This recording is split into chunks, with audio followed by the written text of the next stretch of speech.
John, Sophia और Robert तीनों दोस्त शिमला में रहते थे। तीनों अपने स्कूल में म्यूजिक बैंड का हिस्सा थे। अगले महीने कॉलेज में एक म्यूजिक कॉन्सर्ट होने वाला है। हमें अब अपने सॉन्ग्स तैयार करना शुरू कर देना चाहिए। किसी शांत जगह पर चलते हैं। घर वाले बहुत शोर मचाते हैं। ठीक कहा, घर पर रहकर म्यूजिक बनाना बहुत मुश्किल है। जंगल में चलते हैं। दोस्तों, थोड़ा खाने पीने की चीजें भी ले आएंगे। छोटी मोटी पिकनिक भी हो जाएगी। तीनों दोस्त गिटार और बाकी सामान लेकर जंगल में जाते हैं और एक बिल्कुल सुनसान जगह पर अपना कैंप लगाते हैं। क्या शहर से इतनी दूर कैंप लगाना सेफ है? क्यों, तुम्हें डर लग रहा है? हाँ। डरो मत, डरने की कोई बात नहीं है। यहाँ कोई भूत नहीं आ रहा है। ये देखो, मैं क्या लेकर आया हूँ। रॉबर्ट अपने बैग से एक बीन निकालता है। एक बीन? हाँ, इस बार हम जो गाना बनाएंगे उसमें बीन का साउंड भी डालेंगे। देखो, मैं तुम्हें इस बीन को बजा कर दिखाता हूँ। रॉबर्ट जब बीन बजा रहा था तो उन लोगों ने ऊपर पेड़ पर पत्तों की सरसराहट की आवाज सुनी। ऊपर पेड़ पर कोई है। मैंने उसकी चमकीली आंखें देखी। अरे रात को कोई पक्षी होगा, शायद उल्लू हो। उस रात जॉन और रॉबर्ट तो कैंप में आराम से सो गए, लेकिन सोफिया को नींद नहीं आ रही थी। वो बार बार करवट बदल बदल कर सोने की कोशिश कर रही थी। तभी सोफिया को कैंप के बाहर किसी की पूंछ लटकती दिखाई दी। रॉबर्ट, जॉन, उठो। क्या हुआ? क्यों नींद खराब कर रही हो? हमारे कैंप के आसपास जरूर कोई है, कोई सांप वगैरह। मैंने अभी उसकी पूंछ देखी थी। क्या तुम पागल हो गई हो? तुमने जरूर कोई बुरा सपना देखा होगा। मैंने बुरा सपना नहीं देखा है। आज तुमने बीन बजाई थी। तो मेरे बीन बजाने से क्या हो गया? बीन की आवाज सुनकर नाग या नागिन उसकी तरफ खींचे चले आते हैं। रॉबर्ट और सोफिया आपस में लड़ने लगे।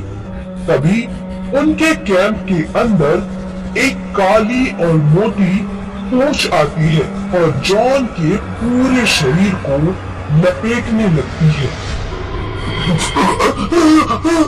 ये क्या हो रहा है? तुम लोग कुछ करते क्यों नहीं? रॉबर्ट तुरंत अपने बैग से पिस्तौल निकालता है। नहीं, गोली मत चलाना, गोली जॉन को लग सकती है। पूंछ जॉन को उठाकर ले जाती है। बचाओ! सोफिया और रॉबर्ट तुरंत कैंप के बाहर जॉन को ढूंढने जाते हैं, लेकिन वो उन्हें कहीं दिखाई नहीं देता। हे भगवान, ये जॉन कहाँ चला गया? वो नाग या नागिन जो भी है, मैं उसे गोली से उड़ा दूंगा। जॉन बुरी तरह डरा हुआ था। सोफिया और रॉबर्ट उसे कैंप में लेकर जाते हैं। वो एक नागिन है। उसका टारगेट सोफिया है। उसने गलती से मुझे उठा लिया था। वो मुझसे क्या चाहती है? वो एक इंसान का जन्म पाना चाहती है। तुम्हें मारकर तुम्हारी आत्मा के सहारे इंसान का जन्म लेगी। मेरी आत्मा के सहारे? मतलब? अब इतना डिटेल में उसने मुझे सब कुछ नहीं बताया, लेकिन तुम ही उसका निशाना हो और तुम्हें मारकर वो तुम्हारी आत्मा चाहती है। मुझे बहुत डर लग रहा है। हमें यहाँ से निकलना चाहिए। तीनों उसी वक्त रात में घर की तरफ लौटने लगे। नागिन ऊपर पेड़ों पर उनका पीछा कर रही थी। वो हमारा पीछा कर रही है, हमें दौड़ना चाहिए। तीनों दोस्त दौड़ने लगते हैं। तभी नागिन पेड़ से सीधे सोफिया के ऊपर कूद पड़ती है। बचाओ! रॉबर्ट और जॉन किसी तरह सूफिया को नागिन की गिरफ्त से छुड़ाते हैं। अब तुम लोगों को कोई नहीं बचा सकता। रॉबर्ट नागिन पर बंदूक तान देता है। नादान लड़के, इस बंदूक की गोलियां मेरा कुछ नहीं बिगाड़ पाएंगी। मैं भूतिया नागिन हूँ। मुझे मारने का केवल एक ही तरीका है, मेरे सिर पर हनुमान की मूर्ति रखकर, जो अभी तुम्हारे पास नहीं है। नागिन अपनी पूंछ में तीनों को फंसाकर अपनी गुफा में ले जाती है। मैं तुम दोनों लड़कों का मांस खाऊंगी और इस लड़की की आत्मा अपने अंदर डालकर इंसान का जन्म लूंगी। नागिन जॉन और रॉबर्ट को मारने के लिए आग तैयार करने चली जाती है। जॉन चुपके से सारी सिचुएशन अपने पापा को व्हाट्सएप कर देता है। कुछ देर बाद नागिन उन तीनों को आग पर डालने के लिए लेके जा रही थी। तभी जॉन के पापा वहां आ जाते हैं। नागिन, हिम्मत है तो मुझसे आकर लड़, बच्चों को छोड़ दे। चुड़ैल का ध्यान जॉन के पापा पर चला जाता है। चुड़ैल जॉन के पापा को अपनी पूंछ में लपेट लेती है। तभी सोफिया और रॉबर्ट नागिन के दोनों हाथ कसकर पकड़ लेते हैं और जॉन नागिन के सिर पर हनुमान की मूर्ति रख देता है। मूर्ति रखते ही भूतिया नागिन हमेशा के लिए भस्म हो जाती है। रिया को मेकअप का बड़ा शौक है। वो अक्सर नए नए मेकअप प्रोडक्ट्स मंगवाती रहती है और आज रिया का मेकअप पैलेट आने वाला था। मैडम, आपका पार्सल। Thank you. रिया वो पार्सल लेकर बहुत खुश थी। रिया ने वो पार्सल खोला और उसमें एक मेकअप पैलेट निकला।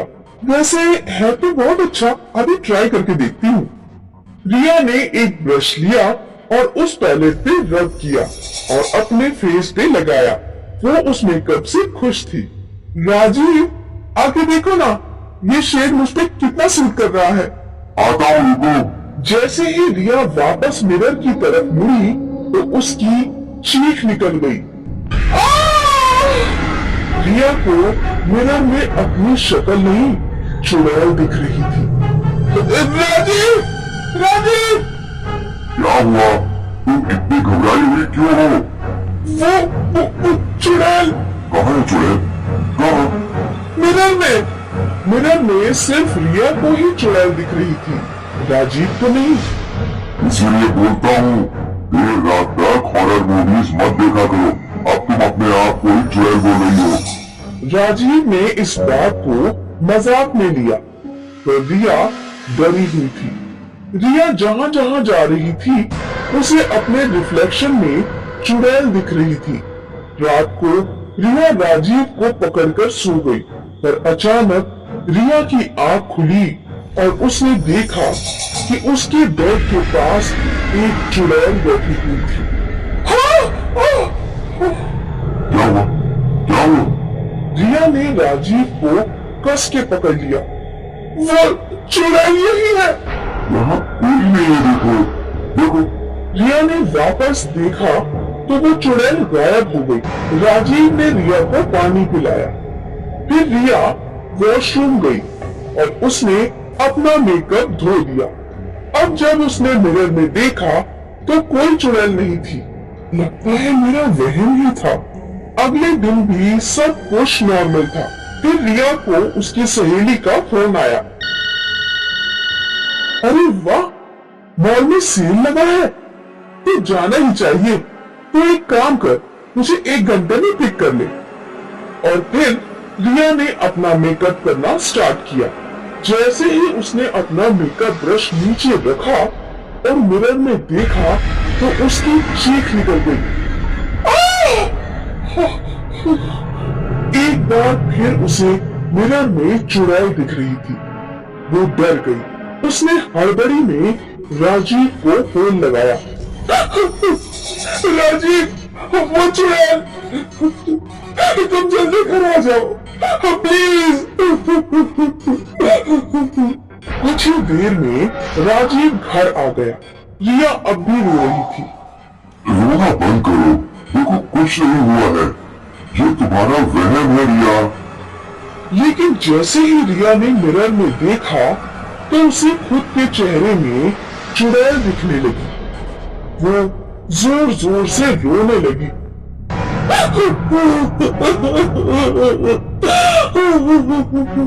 तुम्हें आराम की जरूरत है रिया, थोड़ा आराम कर लो, सब ठीक हो जाएगा। रिया को बेड पे सुलाकर राजीव वहीं बैठा रहा। न जाने रिया को क्या हो गया। रिया सो रही थी, लेकिन जैसे ही राजीव ने रिया के सर पर हाथ रखा वो सहम गई। तुम्हें तो बहुत तेज बुखार है। राजीव ने तुरंत अपने फैमिली डॉक्टर को कॉल किया। डॉक्टर आए और डॉक्टर ने रिया को चेक किया। राजीव ने डॉक्टर को सारी बात बताई। लगता है रिया के मन में कोई डर बैठ गया है। मैं फिलहाल उसे रिलैक्स होने के लिए मेडिसिन दे देता हूँ, लेकिन फिर तुम इसे साइकाइट्रिस्ट के पास जरूर ले जाना। जी डॉक्टर, और इसका बुखार वो तो अभी कुछ घंटों में उतर जाएगा, तुम बस ठंडे पानी की पट्टियां करते रहो। जी डॉक्टर। डॉक्टर चले गए और राजीव रिया को ठंडे पानी की पट्टियां करता रहा। देखो, मैंने तुम्हारा फेवरेट ब्रेकफास्ट बनाया है। तुमने क्यों बनाया? तुम्हें ऑफिस जाने के लिए लेट हो रहा होगा ना? आज मैंने छुट्टी ली है, आज मैं पूरा दिन तुम्हारे साथ बिताऊंगा। अरे वाह, इतना प्यार। रुको, मैं ब्रश करके आती हूँ। रिया वॉशरूम गई और उसने अपने मुंह पर पानी मारा और फिर ब्रश करने लगी।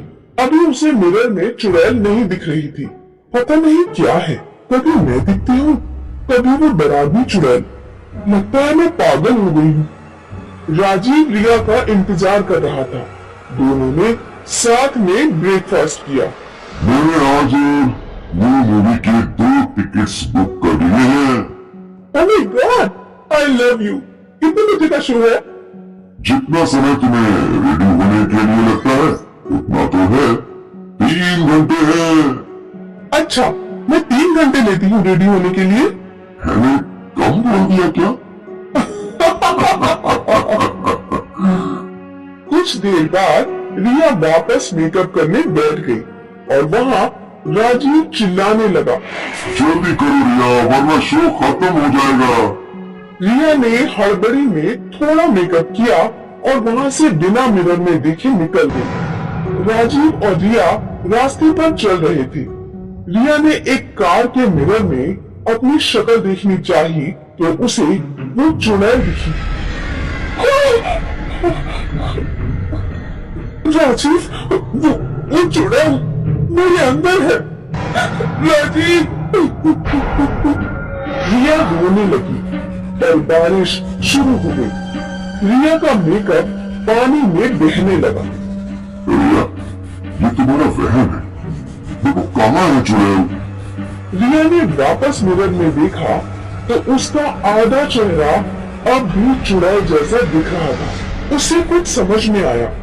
उसने पानी को अपने हाथों में लिया और अपने मुंह पर मारा। उसका सारा मेकअप धुल गया और वो चुड़ैल भी गायब हो गई। वापस घर चलो, जल्दी चलो। वो दोनों वापस घर पहुंचे। रिया ने वो मेकअप पैलेट उठाई और उसे खिड़की से बाहर फेंक दिया। अरे ये क्या किया? कितनी महंगी थी वो? वही सारी परेशानी की जड़ थी। जब भी मैं वो मेकअप लगाती हूँ मुझे वो चुड़ैल दिखती है। ऐसे कैसे हो सकता है? ऐसा ही है। राजीव ने रिया की बातों पर यकीन नहीं किया, पर रिया को समझ आ गया था उस भूतिया मेकअप का राज।